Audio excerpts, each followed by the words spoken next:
मांडर विधानसभा चुनाव के लिए 23 जून को वोट डाले जाएंगे, लिहाजा अभी से ही चुनावी सरगर्मियां हैं वो तेज पकड़ चुकी हैं। बंधु तिर्की की सुपुत्री नेहा शिल्पी तिर्की अपने तरह से चुनाव प्रचार में लगी हैं, लेकिन अपने पिता और पूर्व विधायक बंधु तिर्की के नाम पर वोट मांग रही हैं। तो दूसरी तरफ बीजेपी के जो प्रत्याशी हैं गंगोत्री कुजूर, वो प्रचार प्रसार जोरों पर कर रही हैं। पार्टी के तमाम जो बड़े नेता हैं, बड़े जो पार्टी पदाधिकारी हैं, वो कायम कर रहे हैं। लेकिन अब चूंकि MIM यानी ओवैसी की जो पार्टी है, उसके समर्थित उम्मीदवार देव कुमार धान की एंट्री ने इस पूरे खेल को त्रिकोणीय बना दिया है। क्या रहेगा मांडर विधानसभा चुनाव का मंजर, और 23 जून को जब वोट डालने के लिए वो जाएंगे तो लोग क्या मन मस्तिष्क में लेके जाएंगे, तमाम विषयों पर बात करने के लिए हमारे साथ मौजूद हैं हमारे संवाददाता मदन। चूंकि ये माना जा रहा था कि अभी तक बीजेपी और कांग्रेस के आमने सामने की लड़ाई है, लेकिन ओवैसी के समर्थन के बाद देव कुमार धान की स्थिति मजबूत नजर आ रही है। क्या लग रहा है ये त्रिकोणीय मुकाबला हो चुका है? बिल्कुल, देखिए, जब कांग्रेस और बीजेपी के उम्मीदवार दोनों आमने सामने थे, उसमें जैसे ही निर्दलीय के तौर पर एंट्री किया था देव कुमार धान, क्योंकि पिछले चुनाव में देव कुमार धान ही बीजेपी के उम्मीदवार थे और ऐसे में इस बार गंगोत्री कुजूर को बीजेपी ने उम्मीदवार बना दिया, तो फिर वो बागी होकर के पहले निर्दलीय उम्मीदवार बने। और जिस दिन वो नॉमिनेशन कर रहे थे, उससे पहले उन्होंने ओबीसी से बातचीत कर ली थी। जैसे ही वो डीसी कार्यालय नॉमिनेशन के लिए पहुंचे थे, तब मैंने उनसे बातचीत किया था, तो उन्होंने हमें आश्वस्त किया कि देखिए, ये AIM के जो उम्मीदवार हैं वो नॉमिनेशन जरूर कर रहे हैं, लेकिन समर्थन मुझे उनका मिल गया है। और देखिए, ठीक 4 दिन के बाद जब नॉमिनेशन वापस लेने का बारी आया, तो उनके जो समर्थक जो उम्मीदवार थे AIM के, वो उनके साथ एक प्रेस कॉन्फ्रेंस करते हैं और वो इनको समर्थन की घोषणा करके ये कहते हैं कि मैंने अपना नामांकन वापस ले लिया है और जो पार्टी के आलाकमान ने निर्देश दिया है उसके तहत यह फैसला हमें मंजूर है।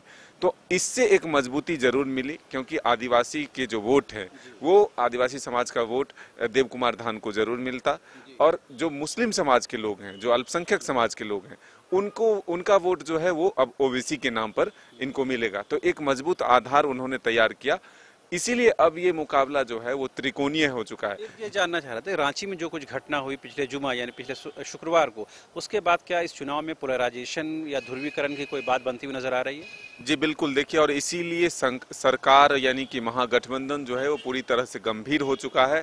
और आज जो राज्य समन्वय समिति की बैठक हुई है, उसमें प्रमुख मुद्दा अगर रहा तो वह यह चुनाव है और दूसरा ये लॉ एंड ऑर्डर है। तो पहला चुनाव जो है उसमें महागठबंधन कैसे इस सीट को फिर से जीते, इसको लेकर के तमाम नेताओं ने मंथन किया। साथ ही मुख्यमंत्री को एक स्टार प्रचारक के तौर पर वहां ले जाने की भी पूरी कवायद हुई है। अब देखना होगा कि मुख्यमंत्री का कार्यक्रम कब होता है, लेकिन इसी बीच ओबीसी की भी एंट्री होने वाली है। तो ये महत्वपूर्ण है कि एक तरफ ध्रुवीकरण जो बीजेपी ने किया है, जो ये घटना घटी है, उसके बाद जो एक माहौल तैयार हुआ है, उसके तहत बीजेपी का पलड़ा जो है जरूर मजबूत हुआ है। लेकिन इसको काटने के लिए बंधु तिर्की के द्वारा भरपूर कोशिश की जा रही है। और वे जो मृतक के परिवार थे, परिजन थे, उनसे उन्होंने मिलकर तमाम जो आश्वासन होते हैं वो भी दिया। और राज्य सरकार के जो प्रशासन है, जो पुलिस है, उन पर भी उन्होंने निशाना साधा और कार्रवाई की भी मांग की। तो अब जो एक डैमेज कंट्रोल की कोशिश हो रही है बंधु तिर्की जी के द्वारा, अब देखना होगा कि जब ओबीसी की एंट्री होती है, बीजेपी के कई जो कद्दावर नेता हैं वो अब एंट्री कर चुके हैं। केंद्रीय मंत्री अन्नपूर्णा देवी आज कई चुनावी चौपाल को संबोधित की है। अर्जुन मुंडा मोर्चा संभाल लिया है। बाबूलाल मरांडी लगातार चुनाव प्रचार में जुटे हुए हैं। दीपक प्रकाश जो प्रदेश अध्यक्ष हैं वो चुनाव प्रचार में जुटे हुए हैं। तो तमाम जो दिग्गज बीजेपी के चेहरे हैं और जो कार्यकर्ता दिन रात मेहनत कर रहे हैं, उसके आगे कांग्रेस के बड़े चेहरे या बड़े नेता अभी तक मैदान में कम नजर आ रहे हैं। यही जानना चाहते, एक तो मुख्यमंत्री की इतनी देर में एंट्री कराई जा रही प्रचार प्रसार को लेकर के, और कांग्रेस के जो कोटे के मंत्री हैं उनका मैदान में नहीं उतरना, ये इक्का दुक्का जो बादल पत्रलेख उतर चुके हैं, राजेश कच्छप उतर चुके हैं, कांग्रेस का जो जोर आजमाइश नहीं दिख रही, ये क्या बंधु के आग्रह पर हो रहा है या गुना भागा किया जा रहा है कि नफा नुकसान क्या होगा? देखिए, 40 से 45 लोगों का स्टार प्रचारक के तौर पर कांग्रेस ने सूची जारी की थी, लेकिन जो एक माहौल दिखना चाहिए था, जो एक चुनावी जो प्रचार है, उसमें जो नेताओं के दौरे होने चाहिए थे, जो मंत्री हैं, जो पार्टी के बड़े पोस्ट पर हैं, जो पूर्व सांसद हैं, सांसद, उनके दौरे होने चाहिए थे, वो कम दिख रहा है। भले ही ये उपचुनाव है, लेकिन अब अगर जो परिणाम आता है तो वो एक स्वास्थ्य पर असर दिखता है, यानी कि माहौल राज्य में बनता बिगड़ता हुआ दिखता है। अब इसको एक तरफ महागठबंधन अपने तरफ से कोशिश करेगा कि इसे अच्छे मार्जिन से जीत करके फिर से एक नाम जो है अपना बरकरार रखा जाए, लेकिन वहीं बीजेपी ने भी भरपूर कोशिश की है, क्योंकि पिछले 2 चुनाव में अगर आप देखें तो बीजेपी को हार का सामना करना पड़ा था। तो अब बीजेपी ये कोशिश कर रही है कि जब अब चुनाव के उल्टी गिनती शुरू होने वाले हैं, 2 साल अब महज बचे हुए हैं, तो ऐसे में बीजेपी पूरी ताकत कर रही है कि यहाँ से एक माहौल तैयार किया जाए। राज्य में जो आगामी चुनाव हो तो उससे पहले राज्य के लोगों के बीच अपना एक मैसेज देने की कोशिश, जिस तरह से लगातार सरकार पर भ्रष्टाचार के आरोप बीजेपी के द्वारा लगाए जा रहे हैं, जो मामले बीजेपी ने उठाए हैं उसको अब किस तरह से जनता तक पहुँचा पाई है, ये देखने वाली बात होगी। क्या इसका फायदा बीजेपी को इस चुनाव में मिलता है, इसके लिए हम सबों को इंतजार करना होगा। खासकर जब मधुपुर बाई इलेक्शन की बात कर लें या फिर दुमका उपचुनाव की बात कर लें, इन दोनों चुनाव में बीजेपी को हार मिली है और उस दौरान जो दीपक प्रकाश थे वो प्रदेश अध्यक्ष रहे हैं।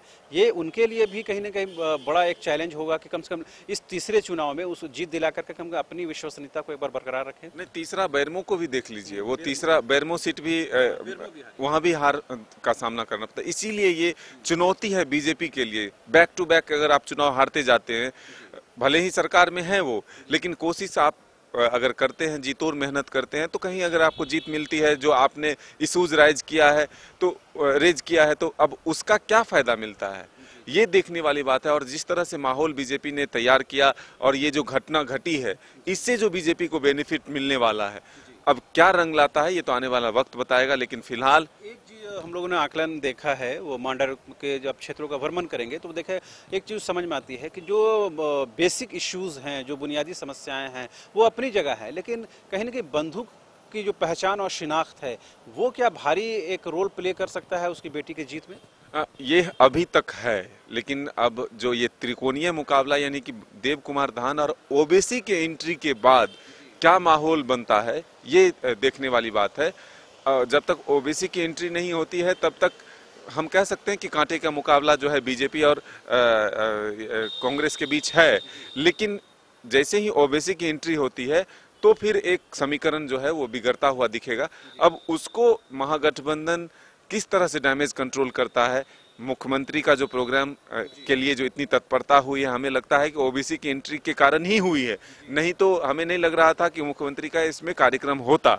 लेकिन अब देखना होगा कि कांग्रेस के जो मंत्री हैं कोटे से, वो और जो कई विधायक हैं उनका और जो मुख्यमंत्री का कार्यक्रम है वो किस तरह से तय होता है और ओबीसी की एंट्री कब होती है, ये तमाम जो विषय हैं ये आने वाला वक्त बताएगा कि आखिर इसका क्या फायदा और क्या नुकसान होगा। आखिरी सवाल, चूंकि जब आप बंधु से बात करेंगे या उनकी सुपुत्री से बात करेंगे तो वो एक सिंपैथी कार्ड भी खेलते हैं कि बीजेपी ने और बीजेपी के लोगों ने उनके साथ साजिश की है और उनकी विधायकी रद्द कराई है, तो लग रहा है कि क्षेत्र के लोगों में ये सिंपैथी कार्ड भी कुछ इंपॉर्टेंट रोल प्ले कर सकता है। देखिए, ये जरूर कोशिश बंधु तिर्की जी और उनके बेटी के द्वारा किया जा रहा है, लेकिन उसी के काट में बीजेपी के जो नेता हैं, जो कार्यकर्ता हैं, वो पूरी तरह से जनता के बीच फोकस इसी बात को लेकर जाने में है कि बंधु तिर्की भ्रष्टाचारी हैं।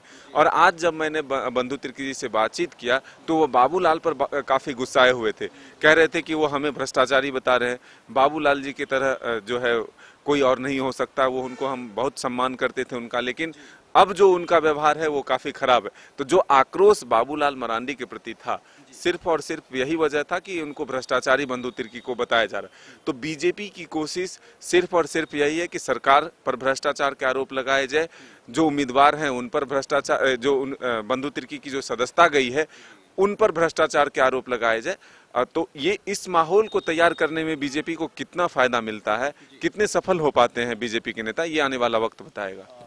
जैसा कि एक जो आकलन हमें जो समझ में आती है बात कि 2024 के विधानसभा चुनाव से पहले ये बाई इलेक्शन बहुत इंपॉर्टेंट रोल प्ले करेगा और ये कहीं ना कहीं एक झारखंड की जनता की नब्ज को बताने में, समझने में हमें मौका देगा। जैसा हमें पता है कि पिछले 3 जो बाई इलेक्शन हुए उसमें कहीं ना कहीं बीजेपी को हार का मुंह देखना पड़ा है, लिहाजा बीजेपी हर मुमकिन कोशिश करेगी कि मांडर बाई इलेक्शन में वो जीत दर्ज करे। यही वजह है कि बीजेपी जो है वो पूरी जोर आजमाइश कर रही है। लेकिन बड़ा और अहम सवाल ये है है कि कांग्रेस की तरफ से जो ताकत, जो कुव्वत लगाने की जरूरत थी वो नहीं लगाई जा रही है। इसके पीछे क्या गुणा भागा है, इसके पीछे क्या रणनीति है, वो समझने की जरूरत है। और तीसरा और अहम फैक्टर ये है कि ओवैसी की पार्टी और ओवैसी के खुद झारखंड आना और इस मंडल चुनाव के लिए प्रचार करने के लिए आने की प्रस्तावित कार्यक्रम में शामिल होना, ये कहीं ना कहीं अब पूरे लड़ाई को त्रिकोणीय बना दे रहा है, ट्रायंगल के रूप में ले जा रहा है।